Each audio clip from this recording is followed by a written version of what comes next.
दातारं सर्वसंपदां लोकाभिरामं श्रीरामं भूयो भूयो नमाम्यहम्। सबसे पहले मैं आंध्र प्रदेश की सारी जनता को अभिवादन करता हूं कि आप लोगों ने इस प्रकार का सुंदर माहौल यहां पर खड़ा कर दिया है।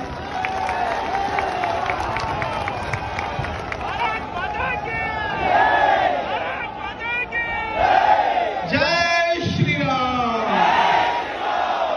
जय श्री राम,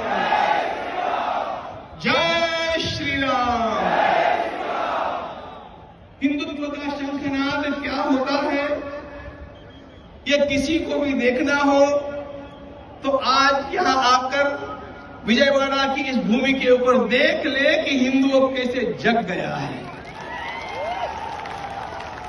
हिंदुओं का यह जागरण अपने धर्म की रक्षा के लिए है, अपनी संस्कृति की रक्षा के लिए है, और वह इसलिए है कि वास्तव में संपूर्ण विश्व को सुखी होना होगा तो भारत की रक्षा करनी चाहिए, और भारत की रक्षा करनी है तो हिंदू धर्म की रक्षा करनी चाहिए, तब जाकर के विश्व का कल्याण होगा।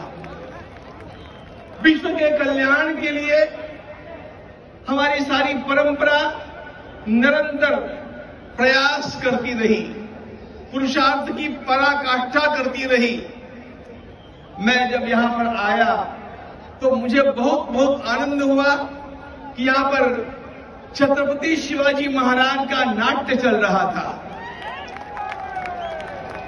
जय शिवाजी, जय शिवाजी। हमारे देश की सारी समस्याओं का समाधान छत्रपति शिवाजी महाराज के चैतन्य का जागरण करने में है। उन्होंने हम लोगों को दिखा दिया कि किस दिशा में हम लोगों को काम करना चाहिए। छत्रपति शिवाजी महाराज की विशेषता ये रही, वीरता साधुतोपेता, वीरता साधुतोपेता, साधुता चातुरीयुता, चातुरी लोकमांगल्या चरितेस्मिन् विराजते। वे शूरवीर थे, लेकिन केवल शूरवीर नहीं थे, वे अत्यंत बड़े साधु सत्पुरुष थे। वे केवल साधु सत्पुरुष नहीं थे, उसके साथ साथ चतुर भी थे।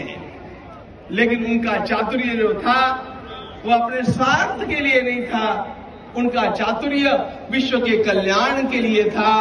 विश्व का कल्याण हिंदू धर्म के उत्थान में छिपा हुआ है। हमारी ये अत्यंत श्रेष्ठ परंपरा, इस परंपरा में इतने सारे विलक्षण भाव, जीवन मूल्य छिपे हुए हैं कि सारा विश्व इसके सामने नतमस्तक है। और इसीलिए कहा गया, light has always come from the east, no no, light has always come from India, that is Bharat, Bharat that is India. Bharat ने विश्व को प्रकाश दिया, और ये विश्व को जो प्रकाश भारत ने दिया, भारत में प्रकाश कहां से आया? भारतीय संस्कृति के 5 अत्यंत महत्वपूर्ण बिंदु हैं। सबसे पहला बिंदु है, हमारे शास्त्रों की रक्षा होनी चाहिए। शास्त्र हमारा पहला पहलू है। दूसरा पहलू है, हमारे साधुओं की रक्षा होनी चाहिए, संत परंपराएं बचनी चाहिए, हमारे सारे संप्रदायों की रक्षा होनी चाहिए, और संप्रदायों को अनुकूलता प्राप्त होनी चाहिए।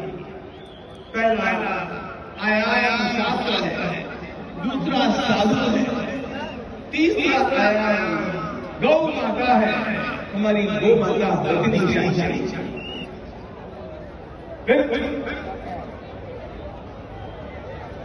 हमारी तीर्थ यात्रा की परंपरा हमारे तीर्थ सांस्कृतिक एकता के प्रतीक है। अभी प्रयागराज में कुंभ आयोजित हो रहा है, और कुंभ में जब जाते हैं तो सारे प्रदेश, सारी भाषाएं और सभी संप्रदाय, सभी लोग वहां पर एकत्रित आकर के एक ही मंत्र को गाते हैं, हर गंगे हर गंगे हर गंगे। सांस्कृतिक एकता क्या होती है वहां देखने मिलता है। और पांचवा जो महत्वपूर्ण हमारा अंग है, स्तंभ है, वह है मंदिर, हमारे देव मंदिर।